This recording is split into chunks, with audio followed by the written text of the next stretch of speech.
Maybe I should just stop watching the Arsenal live because based on Tuesday night's evidence, if I do, we'll win everything and with ease. The Gunners register their biggest away victory in the Champions League since 2003 with a 5-star performance in Lisbon. We truly are back. You're listening to the Chronicles of a Gooner podcast with me, Harry Symeou. Hey, everybody. How are we? Welcome back to the pod. Hope you're all having a good Wednesday morning so far. Miserable day in London, but that isn't going to dampen our spirits because Arsenal were unreal last night. What a performance from Mikel Arteta's side. What a display from a team that have struggled to produce those kind of fluid performances in recent months.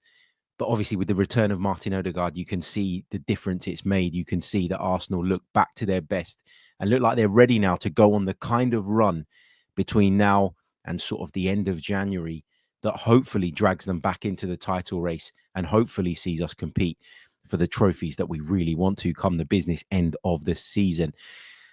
How are we doing? I'm sure you guys are feeling good after last night. I got to be honest, I'm feeling tired. I did a double shift yesterday, working the day, and then, of course, an EFL game for Sky Sports Plus in the evening, followed by a long old drive home, and then a late night rewatch of proceedings in Lisbon. Was I tempted to go to sleep and watch it in the morning? I was. There was a part of me that was thinking that might be the best course of action. There was a part of me that thought, shall I just watch the highlights? I know the result. I know it was easy. I know we cruised to victory. Do I really need to sit and watch the whole 90 minutes? But you know what? I did. I sat down, I watched it back, and boy, am I glad I did, because that was a masterful performance from Arsenal in so many ways. And we're going to get into all the kind of ins and outs of it on today's episode. There's so much. There's so much to unpack from this one, all positive as well, which is great. It makes a change, doesn't it, from what we've been doing in recent weeks and recent months. To have Arsenal back firing on all cylinders is great for us as fans because we feel a lot better about the situation. I know we're not quite where we want to be in terms of the Premier League just yet, but I'm confident that if we continue to play this way, we will get there sooner rather than later. Let's say a few hellos to people in the live chat. Good to see lots of you with us bright and early on this Wednesday morning. Big hello to Tom, who says hit the like button. Yes, guys, please do. If you haven't done so already, leave a like on the video, subscribe to the channel if you're brand spanking new. And if you'd like to support the pod, you can do so by signing up to our Patreon page as well. All you need to do is go over to patreon.com/the Chronicles of a Gooner, or you can search for us on the Patreon app. So that's how you can give us your support, and you can get access, of course, to additional content. Now, just a quick disclaimer: there was no match day reaction piece on the Patreon side of things last night, and that is purely because I got home, and by the time I watched the game, it was about 2 a.m., which was no time to be sitting recording podcasts. However, to make up for it, I'll be bringing you a Patreon piece this evening, so you're going to get access to an additional bit of content. Plus, when I sit down to record tomorrow with Mike Stavrou, where we'll continue to reflect on this game, we'll also probably start to look ahead to the game at West Ham at the weekend as well. We're also going to do a separate piece of Patreon. So there's 2 Patreon pieces coming in the next couple of days. So now's a really, really good time to sign up. Remember, patreon.com/the Chronicles of a Gooner. Anyway, let's start with a team that Mikel Arteta selected. Rice returned to the starting 11, which is obviously positive news because he's been struggling of late with that, what we believe was a toe injury. Kai Havertz returned to the 11, which I think was expected given he was rested against Nottingham Forest. And of course, Gabriel Martinelli returned on that left-hand side, and he sort of marked that, didn't he, with the opening goal.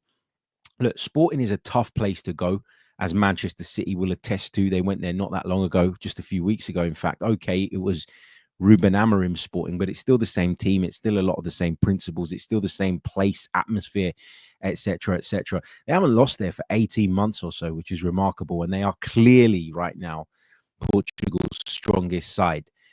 And look, people say the Premier League is head and shoulders above every other league, and you should be walking away with these types of games, and they should be easy, and they should be light work.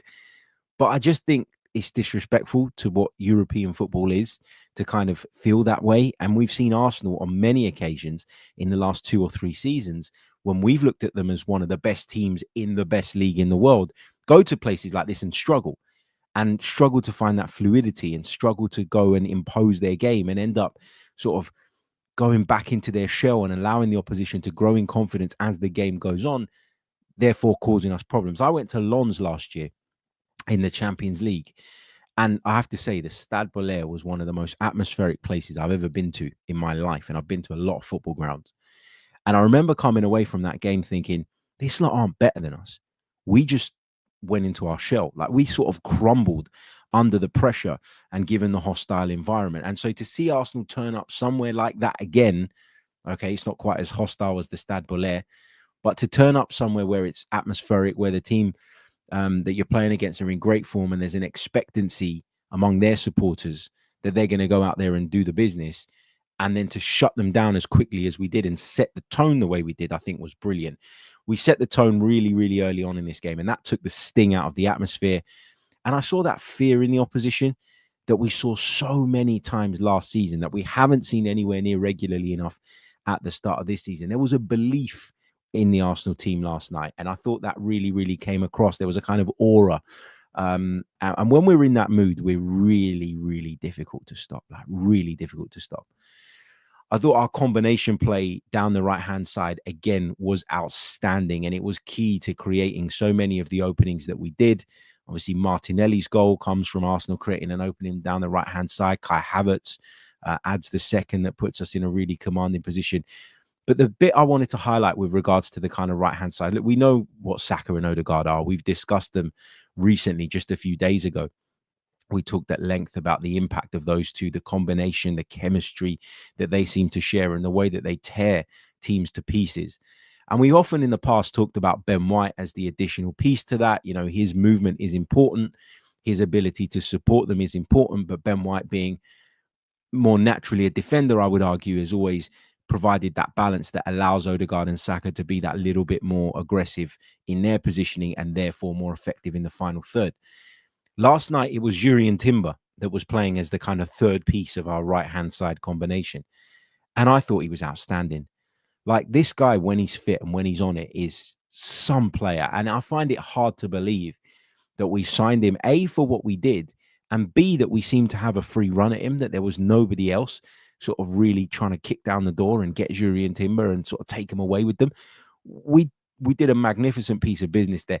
Obviously, he suffered that ACL injury, and that set him back, essentially cost him a season. And as a result of that, people might judge the signing as maybe not quite as successful as it could have been. But I look at what he brings to the team, and I just think he's fantastic. Not only defensively is he solid, is he robust, is he, really, really switched on, but he's so technically sound and so intelligent, because he's very, very quickly understood what the role of the right back in this Arsenal team is. Remember, Jurrien Timber had played right back in the past, but was a centre back when Arsenal signed him. He's come to the club. He's done unbelievably well, whether he's played right back, left back. We know that he can play centre back as well. But my worry when Ben White went down injured and when we learned that he was going to have this surgery and was going to be out for a period of time was, okay, I know that Timber can defend. I know that. Got no problem with that. We've seen that in various games this season. But my worry and my reservation was, can he now join in with that Saka-Odegaard combination in a way that keeps that fluidity up, that keeps us being a real threat down that right-hand side? And he has done it brilliantly. He knows when to overlap. He knows when to underlap. He knows when to come inside into those half spaces. He knows when to get close to Odegaard and Saka to pull other people away. He recognizes when his role is to occupy, and he recognizes when his role is to go and receive the ball and move forward. He's just a brilliant, brilliant player. And I'm starting to look at him now, and I'm thinking, if he continues this way, does Ben White walk straight back into the team? And I know that there's a lot of games, and I know that there's going to be rotation, and I know that there are going to be times where we need to spread the minutes among them. And I know that Timber is still in a kind of somewhat fragile state after the ACL injury. I know he's back now and he's playing regularly, but he has had a couple of sort of minor breakdowns since. And so I know where he is fitness-wise. I'm not, I'm not denying that or trying to ignore that or masking over it. I know exactly where he is. But I look at him now and I just think, you look like the complete package.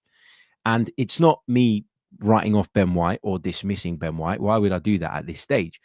It's me simply saying that this is brilliant for Arsenal, because this is what you want. You want that competition. You want players fighting for places. You want players waiting in the wings that are so damn good that when they come in, you start to question whether the original holder of that position is going to find his way back into the starting 11. And that's what I'm really, really enjoying about Jurrien Timber and his performances. It's the competition element. It's the ceiling. You know, people talked about ceiling raisers for a few years, and we brought a load of those in. And then we talked about floor raisers coming in to bridge that gap between our second string, if you like, and our best 11. And now you look at it, and there's so many positions on the pitch now for Arsenal where that drop-off isn't as significant as it once was.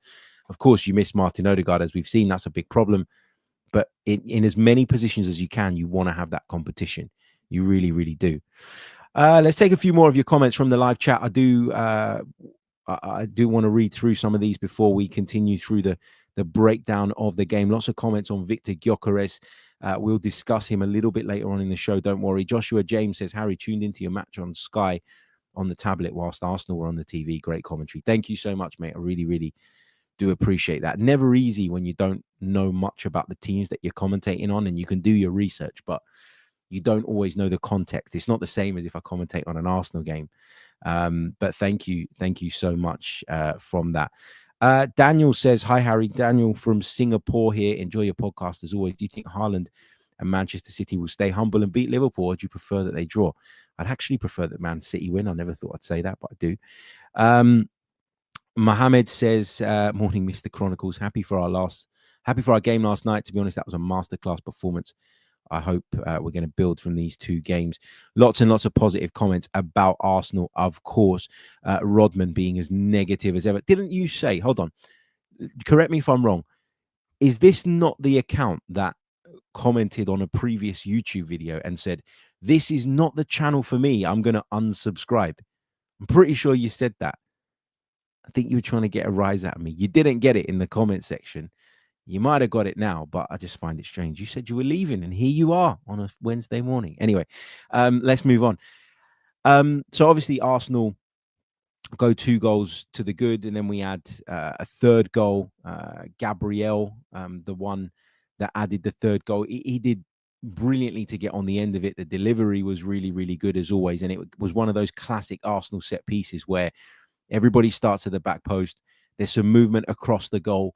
This time it was interesting, though, because it wasn't the whole team. It wasn't the whole selection of players, if you like, that were hanging around about the back post that darted across. It was sort of half of them, and that just created this corridor where they sort of allowed the space for Gabriel to charge into and header home from close range. And he's just so powerful in the air.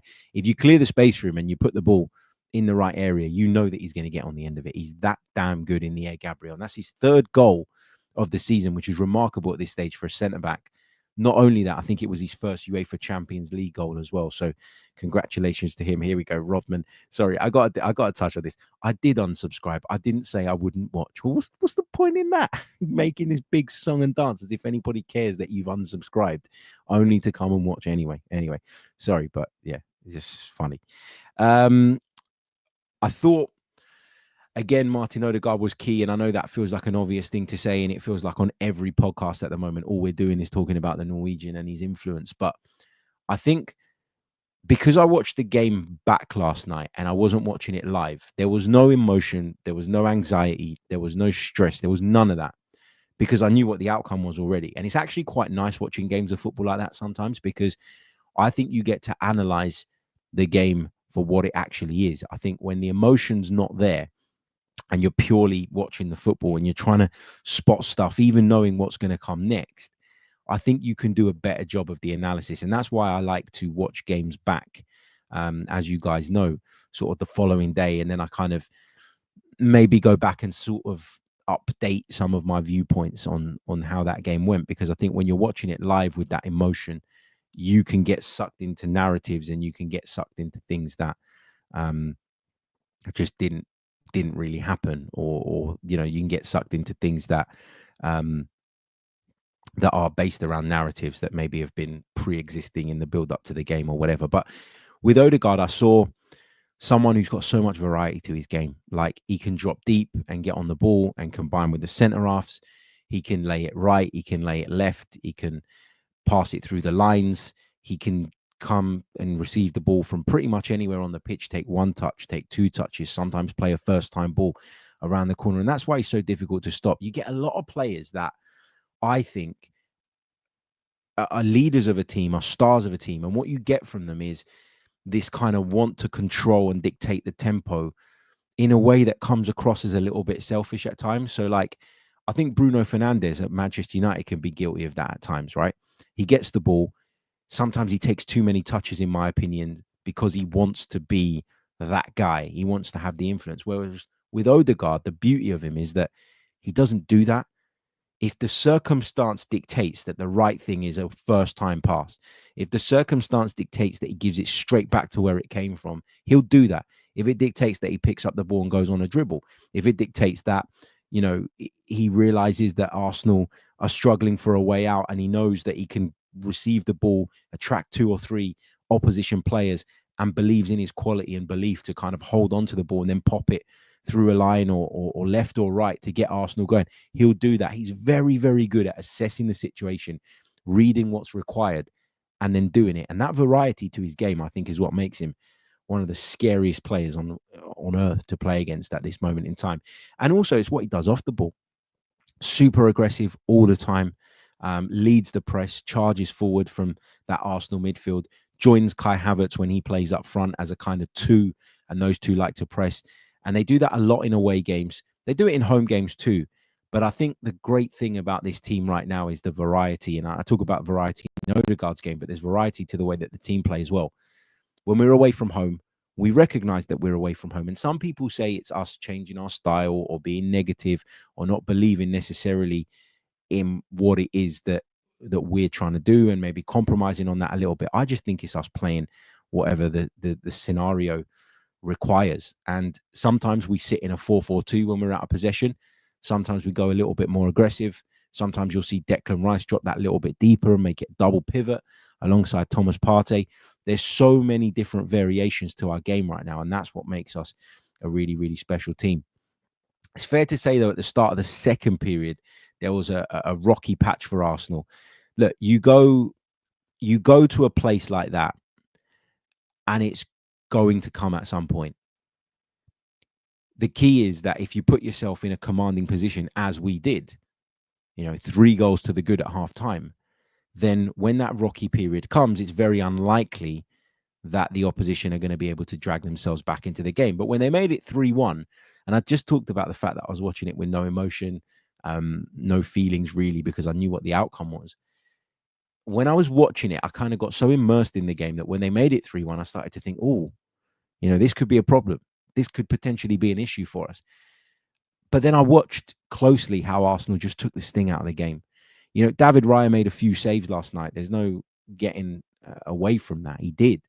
And actually, he probably made more saves than you'd expect from your goalkeeper when you win a game 5-1 and as competently and comfortably as we did yesterday. But yeah, I thought that there was that rocky patch at the start of the second half. Some people, when I was on the way home and I spoke to someone on the phone, they said to me it lasted about 7 or 8 minutes. I actually think it lasted a bit longer. I think it probably went to around about 61, 62 minutes before we kind of reestablished ourselves as the kind of superpower in the game. So yeah, there was a rocky period. There was a rocky patch. But as I say, if you play against Europe's elite, and Sporting are among them at the minute, because going into this round of Champions League games, I think they were second in the Champions League table. They comprehensively beat Manchester City not that long ago.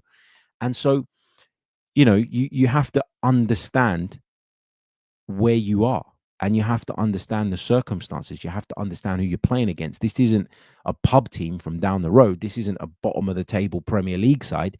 And actually just giving them a sniff is something that you should be critical of and frustrated by. No, that wasn't the case here.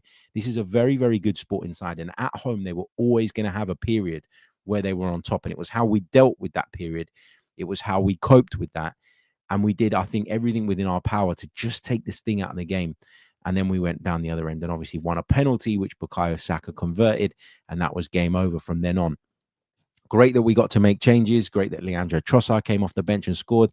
I think he kind of needed that. It's not been a great time for him recently, although I thought he was much better against Nottingham Forest.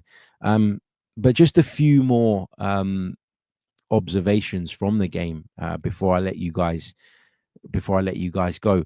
There was a lot of talk in the summer, wasn't there, about Sporting's centre half Diomande as a potential for Arsenal. I had plenty of people discussing him. I had plenty of people sort of going out there and almost campaigning for him as if he was the solution to Arsenal's defensive needs. You know, this was before Calafiori came in. There was talk about us bringing in another centre-back option. I know not everybody's totally convinced by Jakub Kiwior, and so Diomande was someone that was really spoken about a lot. Based on what I saw last night, and look, I hold my hands up. Granted, I don't watch the guy every week, so maybe this is a bit harsh, but I wouldn't want us to go anywhere near him. I thought he was really, really bad last night. And I know that Arsenal were brilliant. And I know that, you know, it's not always easy. And if you haven't got the right quality of player around you, you can look much worse than you are. I get all of that. But just based solely on what I watched last night, Diomande is not a player that if I were Arsenal, I'd want to go anywhere near. Viktor Gyokeres was also out there as well. And I sort of talked about it in the lead up to this game as a kind of audition for the Swede. Arsenal heavily linked with him. It's going to take a lot of money to get him out of Sporting. I don't think he leaves them personally until the end of the season. But although we generally dealt with him quite well, I thought I saw enough last night from Viktor Gyokeres to say that he would be a good fit for this Arsenal team. And maybe more importantly, a really, really good fit for the Premier League, because the power this guy's got, the physicality, all of that is so clear to see. It looks like his technical level is really good as well. His decision-making is good. He was up against, in my opinion, the best centre-back partnership on earth last night. So it's no surprise that he didn't have as much joy as he's had in recent weeks, but he's got a remarkable goal-scoring record since going over to Portugal. I know the league is not the same level, and I know people will always point to that as a sort of reason why we should be wary of making such a signing, and I get that. But I thought that last night I saw enough from Gyokeres to suggest that if I were Arsenal, I'd explore the possibility of that deal. What I would say, though, is I'm not paying 100 million for him. No way. I know that that's kind of around about the figure that Sporting will probably be asking, because he scored a lot of goals for them and he's been a real key part and all the rest of it. But I just think the way it's all panning out, you know, I do expect an Amorim inspired might not be the right word, an Amorim inflicted drop off, because he's left the club, and I think that their level is going to dip as a consequence of that. And I think he might look at that and be a lot more eager to move on as a result and as a consequence, in which case, if the player's desperate for it and is pushing from his side, you probably don't have to trigger that release clause to get him out of there. So a reasonable price for me would be 65, 70 million pounds. I don't know exactly what that translates to in euros, maybe 75 million euros, maybe 80. I don't know. I think that is a more realistic fee for somebody like Viktor Gyokeres. I do have some reservations about him, and I expressed those in the summer. I'm not going to go over old ground, but he's been really impressive at the start of this campaign, and watching him in full last night kind of made me realize that actually, even if technically he's not at the very, very elite level, which I think is probably the one thing I would say, I think physically he is. And I think that power and that ability to use his body and put himself in the right positions will give us something that really complements our style at this moment in time. You've got the flair, you know, you got the Odegaards, the Sakas, the Trossards, the Martinellis, etc. You got all of that in and around him. Nwaneri coming through. I would argue that we probably do need a little bit more flair in those sort of attacking midfield and wide positions. But I think at centre forward, we could do with that kind of powerhouse. And I think he'd be a massive upgrade on Gabriel Jesus at this moment in time. And if you could get Gabriel Jesus out of the door and bring in, I don't know, let's say 20 million from a Saudi club, and you could offset that against a deal for Viktor Gyokeres, then you're talking about, by my estimations, paying something like 50 million pounds in terms of what you're actually outlaying. And all of a sudden, you know, you're in a much better position. So I'd consider doing that deal. I really, really would. I did mention David Raya already in the number of saves that he made. I just want to kind of add to that, because he just looks so assured this season, doesn't he? He looks so confident in everything that he does. He looks like he's always going to make the save. He looks like he's always going to pick the right pass. He's really, really stepped it up this season. And I've said it before, but I wonder if the kind of Aaron Ramsdale shadow that was hanging over him had taken its toll on him. You know, it took him some time to adapt to Arsenal, but we've given him that time. Arteta's given him that time. Inaki Kanya, the goalkeeping coach, I should say, is obviously a big fan of his. They got a pre-existing relationship. And I think what we've seen is that actually in this instance, Inaki Kanya's decision was the right one. Mikel Arteta was right to trust in his goalkeeping coach because we've got one hell of a keeper right now, in between the sticks for us. Let's talk Ricardo Calafiori very, very quickly, because he was the one player last night, and I know that I'm going to get killed in the comments for saying this, but he was the one player last night that I wasn't totally convinced by. Like, everybody else was a solid 8 out of 10 and above. But with Ricardo Calafiori, there's always that danger that he's going to get caught out, in my opinion. You always feel like he's a couple of moments away from a mistake.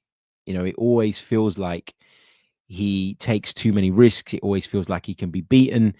He was beaten on a couple of occasions in the first half. There was the goal where I thought he probably ought to have done better in terms of getting across the near post with his man. He sort of tried to lean into the guy rather than keeping up with him and making a fair challenge. Yeah, his defending doesn't fill me with confidence. And I guess it's a bit of a trade-off that as a manager you have to make, right? In the past, we saw that trade-off with Alexander Zinchenko. Brilliant on the ball, really forward-thinking, really aggressive. And that was great, but it left us a little bit vulnerable at left-back. When we signed Ricardo Calafiori, I saw him as a bit of a hybrid between what Zinchenko was and ultimately what we needed, which was a bit more balance. And I'm starting to see now, watching him more and more, that he's not quite as bad defensively as Zinchenko. Maybe it's that he's a little bit naive. I don't know, but he's certainly more of a Zinchenko than a Kivior in terms of what their profile is. I'm not saying that he's not better than Kivior. What I mean is Kivior is a defender and nothing else. Tomiyasu is another example. Probably should have used him. Defender, not really much else. And I think Calafiori certainly, a player whose value comes in his ability to get forward, his aggression, his bravery. But sometimes that bravery will get you into trouble. And again, we're talking about Big Gabby having to step across and support someone. And that's why for the last couple of seasons, when everybody's been praising William Saliba, and rightly so, I've always been really keen to get my piece in about Gabriel and the impact that he has, the role that he plays, and the fact that ultimately he covers two positions a lot of the time. Trossard, I mentioned, got his goal, and obviously that was great to see because, as I say, he needs it. And obviously put the icing on the cake. A 5-1 win is no mean feat in the UEFA Champions League, and we should be really, really pleased by it. And it's a great platform to build on moving forward. That's 8 goals in 2 games now for a side that couldn't score 2 weeks ago. So things are looking up for sure. We're 7th in the Champions League table now. And I know that doesn't feel great because obviously we want to finish in the top 8. And when you're 7th, you feel like there's a lot of jeopardy that you could be displaced and dispositioned quite easily. But we're only 3 points off of Inter, who are top at the time of me recording this. So, we're within touching distance of the top. And I'm not saying we're going to finish top. Hell, I don't care if we finish top, 2nd, 3rd, 4th. As long as we're in that top 8, that's what's important to me. And fingers crossed we can finish off the job. I think we've got our worst fixtures in terms of this group out of the way. PSG, Inter away, Sporting away. Those, for me, when I looked at the draw, were the toughest ones. No game in this competition is easy. I'm not writing anything off or anybody off. But, yeah, I think we've got the worst ones out of the way now. Okay, I'm going to summarize, and then I'm going to leave you guys. Really, really good performance. 5-star performance. Our best European away performance in years, hands down. Not since we battered Inter at the San Siro back in 2003 have I been this impressed with an Arsenal away performance in Europe. Great to see that we could rotate a little bit again. Great to see fresh legs come in. Great to see that we were able to make substitutions and protect some of our key assets when the result was essentially dealt with. And bring on West Ham at the weekend. It's going to be a difficult game away from home. Sod's law that they've obviously picked up a good result away at Newcastle just ahead of playing us. That will boost their confidence levels. And yeah, we've just got to build on this. We've got to build on this momentum. We've got to keep key players fit. We've got to keep that rhythm going. And that's why there will be games, I'm sure. For example, when we play Palace in the Cup, where Mikel Arteta looks at it and goes, maybe I can make, wholesale changes here, but probably won't. He'll probably make a few changes here and there because I think he will know and understand that rhythm is really, really important. We've been without that for a long time. We finally got it back. We finally seem to be clicking again. And so to kind of veer away from that too much could be detrimental. We've got a really big run of games now that we have to handle, that we have to deal with, that we have to come out of looking very, very good in order to compete come the business end of the season. And listen, Man City are in disarray. They threw away a 3-goal lead last night with 15 minutes to go, which is completely unheard of for them. But they will come good at some point because they're Manchester City. They've got the best manager in the world and they've got too many great players. So we need to take advantage of this period where they are struggling. The game between them and Liverpool at the weekend, I think, is huge for us, but only if we go and do our job. So we've got to go and do that first. So yeah, really, really interesting week to come. Keep up the positivity, enjoying it a lot at the minute, especially the last two performances. Remember to leave a like on the video if you haven't done so already, because there's over 300 right now, but we're nowhere near that in the likes count. And also, if you're listening on audio, please do leave us a review because that really does help. Thank you so much for listening. As always, remember, there'll be a Patreon piece coming this evening, followed by another one tomorrow. So you're in for a treat if you're over on the Patreon side of things. Patreon.com/The Chronicles of a Goonist. Sign up, support, and get access to additional content. I will see you all on the next pod. Until then, take care of yourselves. Let me know your thoughts in the comments, and I'll respond to as many as I can. Goodbye.